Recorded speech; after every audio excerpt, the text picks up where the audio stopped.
representative of the government of the Kingdom of Saudi Arabia and the United Arab Emirates and the Republic of Kenya, not that of the Ministry of Energy and Petroleum and ADNOC Global Trading Limited or Emirates National Oil Company. Kenyans will have noticed that even as our Ministry of Energy and Petroleum was signing deals with state-owned corporations in the Middle East, our own National Oil Corporation is completely left out. NOC has a legal mandate to participate in all aspects of the petroleum industry and is only owned by the government of Kenya through a joint ownership by the ministries responsible for the petroleum function. How does Churchill explain the exclusion of this corporation in favor of private shady firms? If he was signing, he should have signed with the minister, his equivalent on the other side. But those companies are the ones who should sign with the NOC, not the minister. We also know that for a ship to leave one port for another, loaded with goods, it has to get a letter from the Ministry of Energy and Petroleum indicating that the ship is authorized to carry and offload the cargo in Kenya. Who cleared the Njeri ship to travel to Kenya? How did it offload? Over the weekend, we were told that the deal has resulted in so-called structured sourcing of the dollar. If that is the case, why has the exchange rate not improved? How come it has not lowered the cost of oil? What benefits have the so-called structured sourcing of the dollar brought for each? We are being told that since the deal, we have stopped paying for oil in dollars. We believe that Kenyans don't care whether oil is paid for in dollars, shillings, or rupee. They care about the cost of oil. Nonetheless, we are challenging the government to share with Kenyans evidence of payment of oil in Kenya shillings. Show us documents indicating when the payment was made in Kenya shillings, the bank accounts, and the recipients of the payment. This regime has told Kenyans so many fictitious stories that only documentary evidence will help the country separate fact from fiction. The oil companies, the Ministry of Energy and Petroleum have claimed that it is easy to verify that corporate tax is being paid by the oil companies. We agree that this should be a difficult task.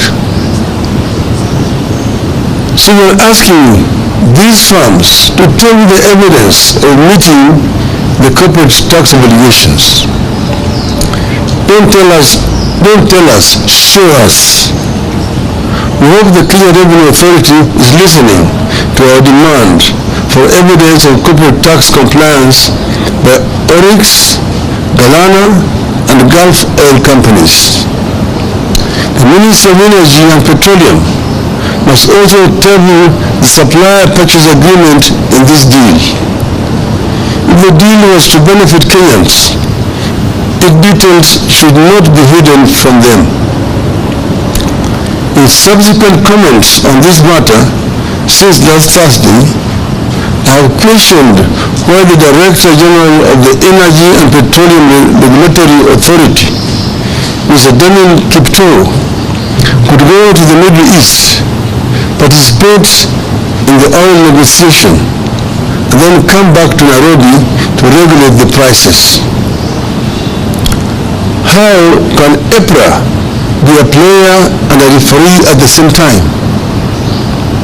Where is the ethics and professionalism in this?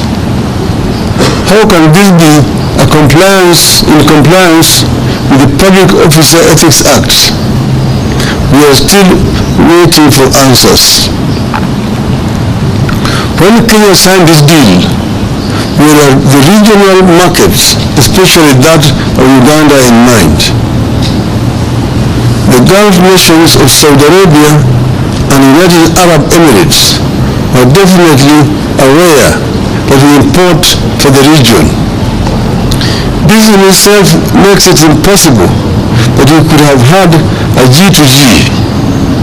Whatever the case, we want to know what happens to the oil we intended for Uganda and onward markets. Are we going to be stuck with and forced to buy it at the old high prices while costs are falling elsewhere? Is that the reason Tanzania's has gone down while ours stay unchanged? Are we stuck with oil prices because the negotiators already locked the prices and the oil is coming in the quantities that was agreed on in March? So many things still do not make sense, despite the massive space bought by the oil companies to explain themselves and the effort of the government to fool and confuse Kenyans. In light of this development, I am today calling on some 3 specific institutions that are paid by the Kenyan taxpayer to exercise their mandate and get to the bottom of this saga as follows. First, the Energy and Petroleum Regulatory Authority. This institution, under the chairmanship of a distinguished scholar, Honorable Justice Professor Jackton B. Ojwang, has the primary duty to protect the people of Kenya from predatory practices.